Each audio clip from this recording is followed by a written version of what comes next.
ಇಂದು ನಡೆದ ಕಾರ್ಕಳ ಅನುಬಂಧ ವೈವಿಟ್ಟಿನಲ್ಲಿ ಮಹಾನಿರ್ದೇಶಕರಾದ ಶ್ರೀ ಸತೀಶ್ ಗೌಡ ಕಡತ ಮಲೆಯರವರ ಗಾನ ಅಧ್ಯಕ್ಷತೆಯಲ್ಲಿ ಬೆಂಗಳೂರು ಉತ್ತರ ತಾಲೂಕಿನ ಹಾಲು ಉತ್ಪಾದಕರ ಸಂಘಗಳ ಮತ್ತು ಅಧ್ಯಕ್ಷರು ಮತ್ತು ಮುಖ್ಯ ಕಾರ್ಯನಿರ್ವಾಹಕರುಗಳು ನಿರ್ದೇಶಕರಿಗೆ ಸನ್ಮಾನಿಸಲಾಯಿತು.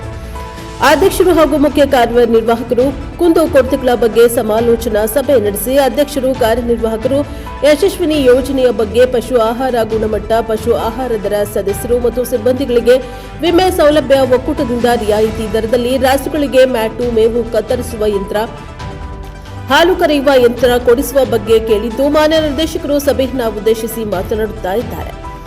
ಇನ್ನು ಈ ಬಗ್ಗೆ 2026ರ ಸಾಲಿನಲ್ಲಿ ಬಮೂಲ್ 74 ಕೋಟಿ ಲಾಭ ಮಾಡಿದ್ದು, ಈ ಲಾಭಾಂಶವನ್ನು ಉತ್ಪಾದಕರಿಗೆ ಮತ್ತು ಸಿಬ್ಬಂದಿಗಳಿಗೆ ಹಂಚುವ ಬಗ್ಗೆ ತಿಳಿಸಿ ಹಾಗೂ ಒಕ್ಕೂಟದಿಂದ ಸಿಗುವ ಎಲ್ಲ ಸೌಲಭ್ಯಗಳು ಮುಂದಿನ ದಿನಗಳಲ್ಲಿ ಹಂತವಾಗಿ ಸದಸ್ಯರಿಗೆ ಒದಗಿಸಿಕೊಡುವುದಾಗಿ ತಿಳಿಸಿದ್ದಾರೆ. ಇನ್ನು ಕಾರ್ಯಕ್ರಮದಲ್ಲಿ ಅಧ್ಯಕ್ಷರು ಮುಖ್ಯ ಉಪಸ್ಥಿತರಿದ್ದರು. Bureau report Vedamurthy, Prajabhavan TV, Bengaluru.